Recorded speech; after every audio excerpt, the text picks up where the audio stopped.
ମାନଙ୍କର ରାଜା କରୁଣାମୟ ଯୀଶୁ କେଡ଼େ ମହାନ ରାଜାମାନଙ୍କର ରାଜା ଜୀବନ ଗାଇବେ ପ୍ରଶଂସା କରିବେ ସମସ୍ତେ ଗାଇବେ ପ୍ରଶଂସା କରିବେ ନନ୍ଦନ ତୁମେ ନନ୍ଦନ କରୁଣାମୟ ଯୀଶୁ କେଡ଼େ ମହାନ ରାଜାମାନଙ୍କର ରାଜା ଜୀବନ କରୁଣାମୟ ଯୀଶୁ ରାଜାମାନଙ୍କର ରାଜା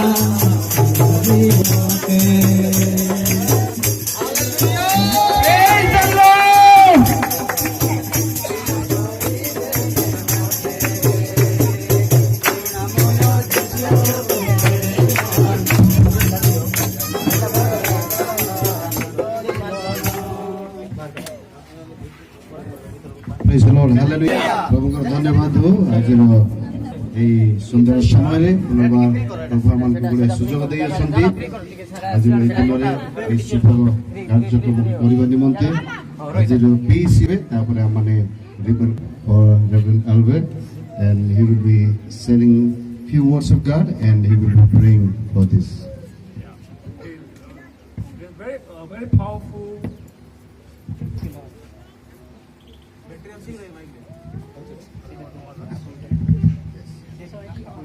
Yeah, we have a very powerful word from God about dedicating our church to Him.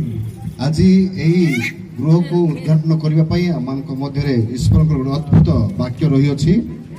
So let us listen carefully to this very important words from our God who loves us.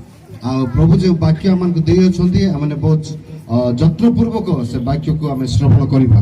Second Chronicles chapter 7 verse 14, 15 and 16. ଦ୍ୱିତୀୟ ବଂଶାବଳୀ ତାର 7 ଅଧ୍ୟାୟ 14 ରୁ ଆମେ ପାଠ ପଢିବା। 14, 15, 16 ଦ୍ୱିତୀୟ ବଂଶାବଳୀ 7 ଅଧ୍ୟାୟ 14, 15, 16 କେହି ଜଣେ ପଢି ସାହାଯ୍ୟ କରିବେ। ଯେବେ ଆମ୍ଭ ନାମରେ ବିଖ୍ୟାତ ଆମ୍ଭ ଲୋକମାନେ ଆପଣଙ୍କୁ ନମ୍ର କରି ପ୍ରାର୍ଥନା କରିବେ ଓ ଆମ୍ଭର ମୁଖ ଅନିସ୍ମରଣ କରି ଆପଣ କୁପଥରୁ ଫେରିବେ ତେବେ ଆମ୍ଭେ ସ୍ୱର୍ଗରୁ ଶୁଣିବା ଓ ସେମାନଙ୍କର ପାପ କ୍ଷମା କରିବା ଓ ସେମାନଙ୍କର ଦେଶ ସୁସ୍ଥ କରିବା। ଏହି ସ୍ଥାନରେ ଯେଉଁ ପ୍ରାର୍ଥନା କରାଯାଏ ତହିଁ ପ୍ରତି ଆମ୍ଭର ଚକ୍ଷୁ ମୁକ୍ତ ଓ ଆମ୍ଭର କର୍ଣ୍ଣ ନିବିଷ୍ଟ ଥିବ କାରଣ ଏହି ଗୃହରେ ଆମ୍ଭର ନାମ ଅନନ୍ତ କାଳ ରହିବା ପାଇଁ ଆମ୍ଭେ ତାହା ମନୋନୀତ ଓ ପବିତ୍ର କଲୁ ଆଉ ଏହି ସ୍ଥାନ ପ୍ରତି ଆମ୍ଭର ଚକ୍ଷୁ ଓ ଆମ୍ଭର ଚିତ୍ତ ନିରନ୍ତର ଥିବ। ପୁଣି ତୁମ୍ଭ ପିତା ଦାଉଦ ଯେପରି ଚାଲିଲେ ସେପରି ଯେବେ ତୁମ୍ଭେ ଆମ୍ଭ ସମ୍ମୁଖରେ ଚାଲିବ ଓ ଆମ୍ଭେ ତୁମ୍ଭକୁ ଯେ ସବୁ ଆଜ୍ଞା ଦେଇଅଛୁ ତଦନୁସାରେ କରିବ ପୁଣି ଆମ୍ଭର ବିଧି ଓ ଶାସନ ସବୁ ପାଳନ କରିବ ତେବେ ଇସ୍ରାଏଲ ଉପରେ କର୍ତ୍ତୃତ୍ୱ କରିବା ପାଇଁ ତୁମ୍ଭ ସମ୍ବନ୍ଧୀୟ ଲୋକର ଅଭାବ ନହିବ ବୋଲି ଯେଉଁ ନିୟମ ଆମ୍ଭେ ତୁମ୍ଭ ପିତା ଦାଉଦ ସଙ୍ଗେ କରିଅଛୁ ତଦନୁସାରେ ଆମ୍ଭେ ତୁମ୍ଭର ରାଜ ସିଂହାସନ ସ୍ଥିର କରିବା। Amen. Hallelujah.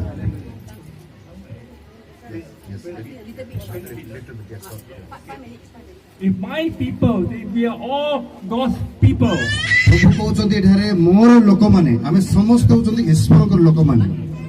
If we all humble ourselves before our great and mighty and loving God. ଆମମାନଙ୍କର ସେ ପ୍ରେମମୟ ଏବଂ ସେଇ ମହାନ ପରମେଶ୍ୱରଙ୍କ ନିକଟରେ ଯଦି ଆମେ ନିଜକୁ ନମ୍ର କରିବା And as we pray to God ଆଉ ତାଙ୍କଠାରେ ଯଦି ଆମେ ପ୍ରାର୍ଥନା କରିବା and seek His face ଆଉ ତାଙ୍କୁ ଯଦି ଆମେ ଅନ୍ୱେଷଣ କରିବା and turn from our wicked ways, ଆମମାନଙ୍କର ପ୍ରତ୍ୟେକ ଦୁର୍ବଳଠାରୁ ଯଦି ଆମେ ଫେରିବା then God made a very great promise to every one of us who worship at this church.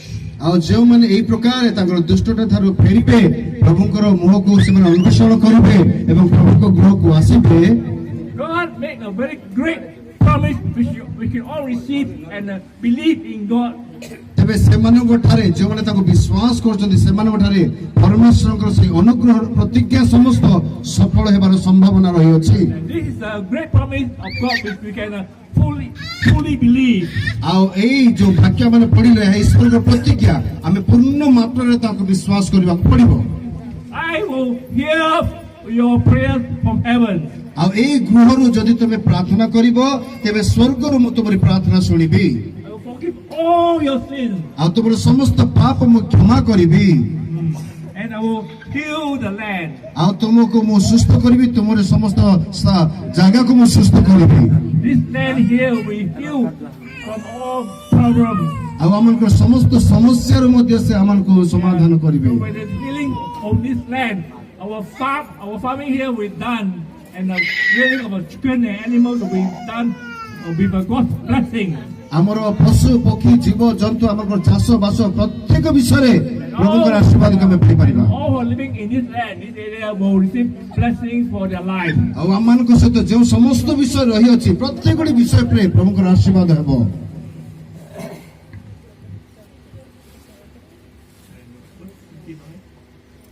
ପ୍ରାର୍ଥନା କରାଯାଏ ତହିଁ ପ୍ରତି ଆମର ଚକ୍ଷୁ ମୁକ୍ତ ତହିଁ ପ୍ରତି ଆମଙ୍କର ଚକ୍ଷୁ ମୁକ୍ତ ଓ ଆମର କର୍ଣ୍ଣ ନିବିଷ୍ଟ ଥିବ। ଆମର କର୍ଣ୍ଣ ନିବିଷ୍ଟ ଥିବ।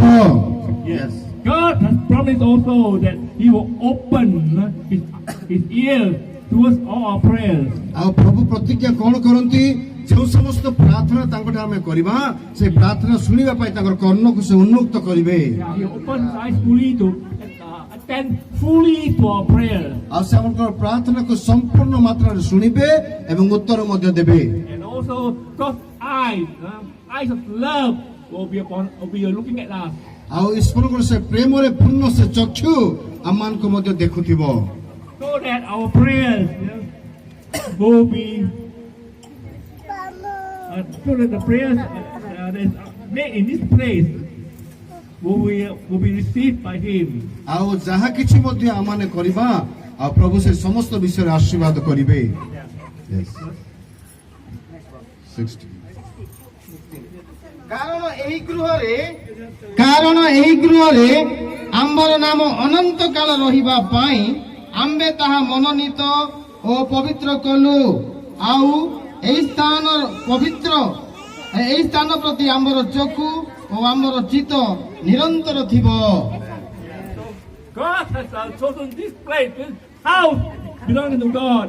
ଆଉ ପରମେଶ୍ୱର ଏହି ଗୃହକୁ ସେ ମନୋନୀତ କରିଅଛନ୍ତି ତାଙ୍କର ନିଜର ଗୃହ ଭାବରେ। Yeah, God has consecrated this house. God has reserved this house especially for Himself to receive the prayers of every one of us praying here. ଆଉ ଆମମାନଙ୍କର ଏହି ସମସ୍ତ ଯୋଉ କଷ୍ଟ ଯୋଉ ଦୁଃଖ ସମସ୍ତ ବିଷୟ ଯେତେବେଳେ ନେଇ ଆମେ ଏହି ଗୃହକୁ ଆସିବା ପ୍ରଭୁ ତାର କଣ କରିବେ ଫଳ ସେ ଆମମାନଙ୍କୁ ଦେବେ। So that God's name will be here forever ଆଉ ଯେପରିକି ଈଶ୍ୱରଙ୍କର ନାମ ସଦାକାଳ ପର୍ଯ୍ୟନ୍ତ ମହିମାନ୍ୱିତ ହେବ। at all times.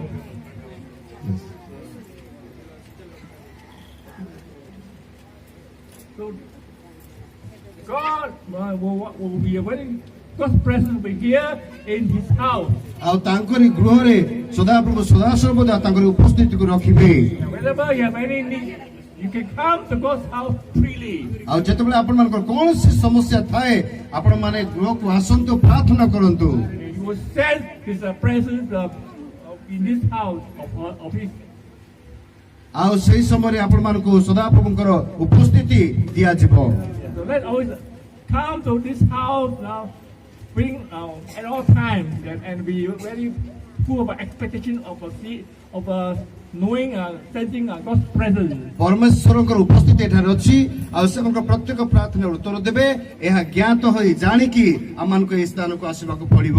From this day onward, this is the house that God wants to receive every one of us who come in and pray to Him. ଆଉ ଏହି ମୁହୂର୍ତ୍ତରୁ ଏହା ଈଶ୍ୱରଙ୍କ ଗୃହ ପାଲଟି ଯିବ ଆଉ ଯେତେବେଳେ ଆମେ ତାଙ୍କ ନିକଟକୁ ଆସିବା ସେ ଆମମାନଙ୍କୁ ଆନନ୍ଦର ସହିତ ଗ୍ରହଣ କରିବେ।